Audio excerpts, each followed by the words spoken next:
નમસ્કાર મિત્રો. ગુજરાતના લોકસંગીતની દુનિયામાં આજકાલ જે નામ સૌથી વધુ ચર્ચામાં છે તે છે કિંજલ દબારી. તેમનો મીઠો અવાજ, પરંપરાગત લોકગીતો અને દેશી લગ્ન ગીતો ધૂન યુવા પેઢીને આકર્ષી રહી છે. સિંગર કિંજલ દબારી હાલમાં તેમના ગીતો સોશિયલ મીડિયા પર ટ્રેન્ડ કરી રહ્યા છે અને કિંજલ દબારી લગ્ન વિવાદ બાદ તથા કિંજલ દબારી અશોક ચૌધરી સાથે લગ્ન તેમની વ્યક્તિગત જીવનની ઘટનાઓ પણ ચર્ચાનું કેન્દ્ર બની છે. આ લેખમાં અમે કિંજલબેન રબારીના જીવનની વિગતવાર માહિતી આપીશું. મિત્રો, કિંજલ રબારીના ગામનું નામ સિનાડ છે, જે ગુજરાતના પાટણ જિલ્લાના રાધનપુર તાલુકામાં આવેલું છે.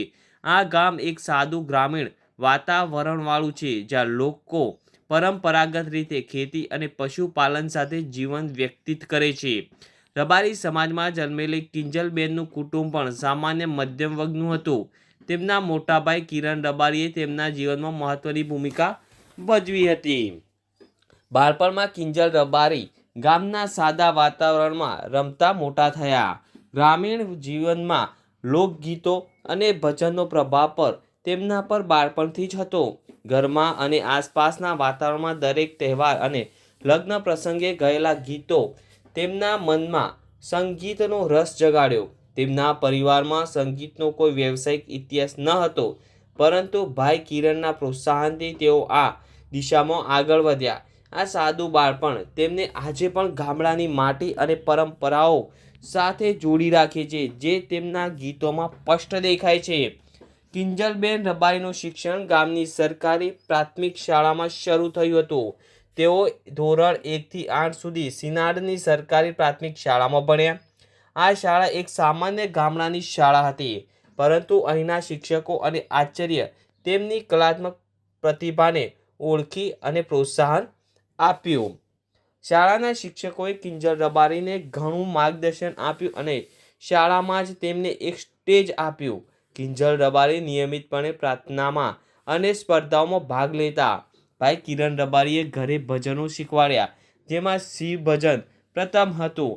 આમ તેમણે તેમનો પ્રારંભિક અભ્યાસ અને ધોરણ 12 સુધીનું શિક્ષણ પૂર્ણ કર્યા બાદ ઉચ્ચ અભ્યાસ માટે આગળ વધ્યા હતા.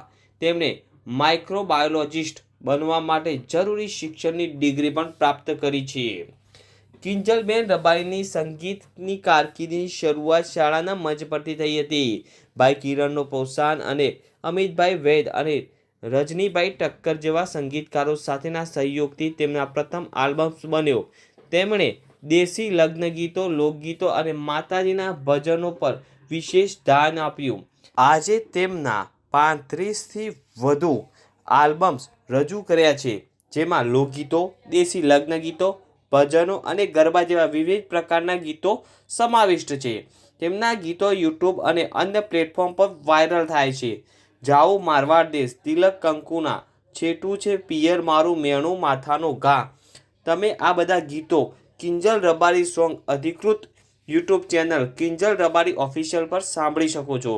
કિંજલ રબારીના લાઈવ ડાયરો અને નવા ગીતો નિયમિતપણે રિલીઝ થાય છે અને સોશિયલ મીડિયા પર તરત જ વાયરલ થાય છે. કિંજલબેન રબારીનું વ્યક્તિગત જીવન હાલના ચર્ચાના કેન્દ્રમાં છે. તેઓએ તાજેતરમાં જ સોશિયલ મીડિયા પર વિડીયો જાહેર કરીને પોતાના લગ્નની જાણકારી આપી. કિંજલ રબારીના પતિનું નામ અશોક ચૌધરી છે. કિંજલબેન રબારીએ હમણાં જ તેમની સાથે પ્રેમ લગ્ન કર્યા છે. આ લગ્ન તેમની પોતાની મરજીથી થયા છે અને તેમણે પરિવારને મન મનાવવા ઘણા પ્રયત્નો કર્યા હતા, પરંતુ વિરોધને કારણે આ પગલું ભરવું પડ્યું. લોકો કિંજલ રબારી પતિની તસવીર પણ ઘણું સર્ચ કરી રહ્યા છે. રબારી સમાજ અને પરિવાર તરફથી વિરોધ થયો છે, જેને કારણે તેમને અને તેમના પતિનું જીવનનું જોખમ છે તેવું તેઓ કહે છે. કિંજલ રબારીએ પોલીસ પ્રોટેક્શનની માંગ પણ કરી છે.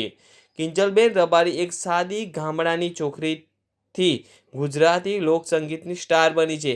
તેમની સફર દર્શાવે છે કે પ્રતિભા અને મહેનત સાથે કોઈ પણ અડચણને પાર કરી શકાય છે. તેમના ગીતો ગુજરાતી સંસ્કૃતિને જીવંત રાખે છે અને યુવાનોને પ્રેરણા પણ આપે છે.